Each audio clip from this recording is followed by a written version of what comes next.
演習の時ですけれどもですね、上の方からぶつかる時にはもう目をつぶるなと。最後まで目はパッチリ開けてぶつかれという、その、指令っていうか、そういうふうにしろという通達ですね。だからなんでぶつかるまで目を開けとかねえかんのかなってみんなで話してたんですけどですね。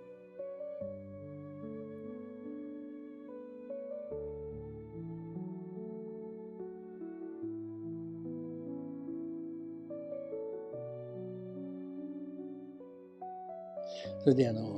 後で分かったんですけども、ほら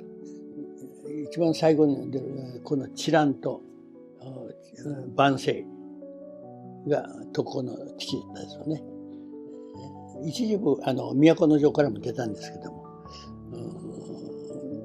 その2つからですね、何月の何日に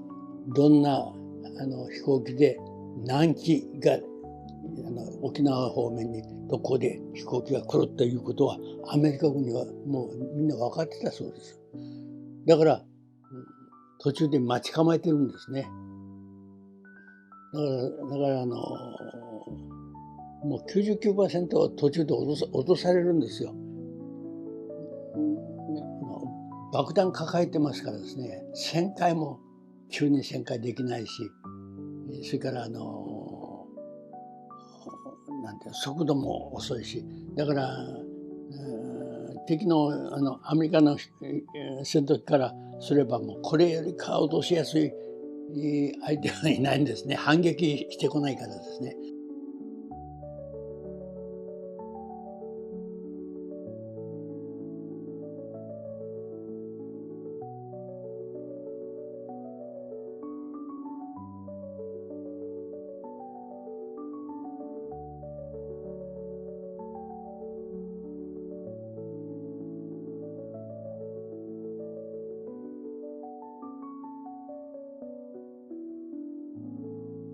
で、なんで特攻の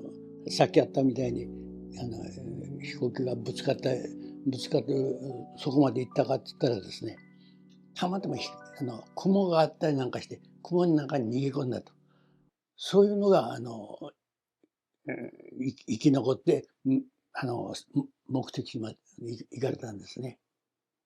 であとはもうだいたい30機ぐらいが擁撃してくるっていう話は聞いたんですけども、だから 99% は途中で落とされるんですね。それでその前にもう爆弾を落としてある島に不時着するとか海に着水するとか、これはもう裏の話ですけど、そういうふうな、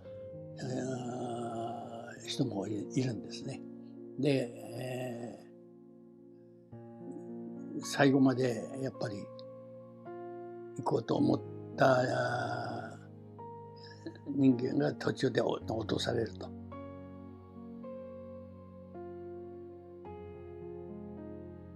大体一組がですね、一つの隊が大体15人、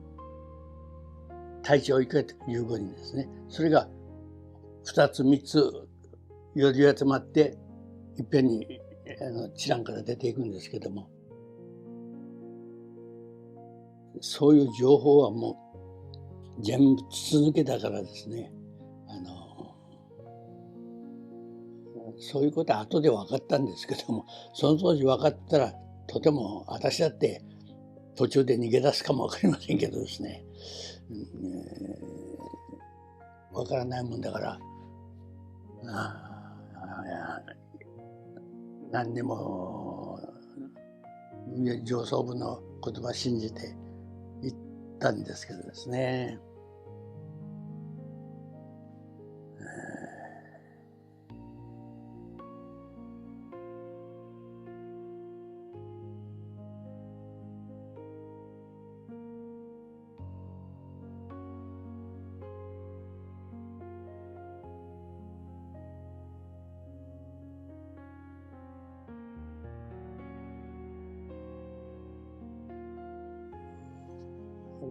特攻から帰ってきた人間を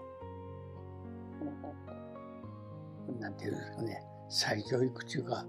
なんか知らんけども、そういうのを集めて、そんなことは終戦後私知りました。それまでは帰ってきた人間を、そんなひどい仕打ちをしたっていうことを全然知らなかったもんですからですね。でもうますます私はもう裏のことを、本音を話したくなったんですよ。再教育というその幹部ね、なんとか少佐がですね、もうこいつらを再教育してもいっぺんに心底だった人間を再教育してまた特攻に出すということはまず不可能だから、もうなんていうかな、現代に戻して再教育やないけども、なんか書いてありましたですね。それからさっきちょっと私忘れたんですけども、再教育は不可能っていうことだったらしいんですね。だから食事中でも竹刀を持ってきてぶん殴るとか、もう教育直後を何枚も書かせるとか、本人に苦痛を与えるような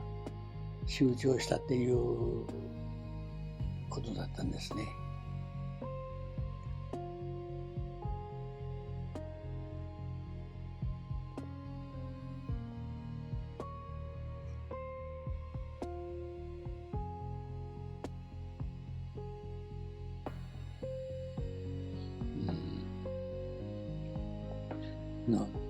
特攻司令やったかな、司令にいる時だったかな、特攻に送り出したことあるんですよ。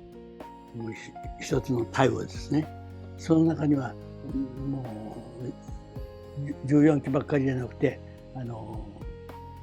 乗員養習所から来た人とか、それから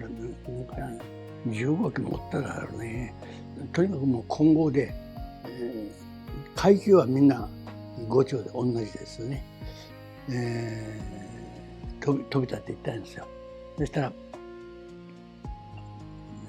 将校は、当たり前のしていくんですね。乗って飛んでいくんです。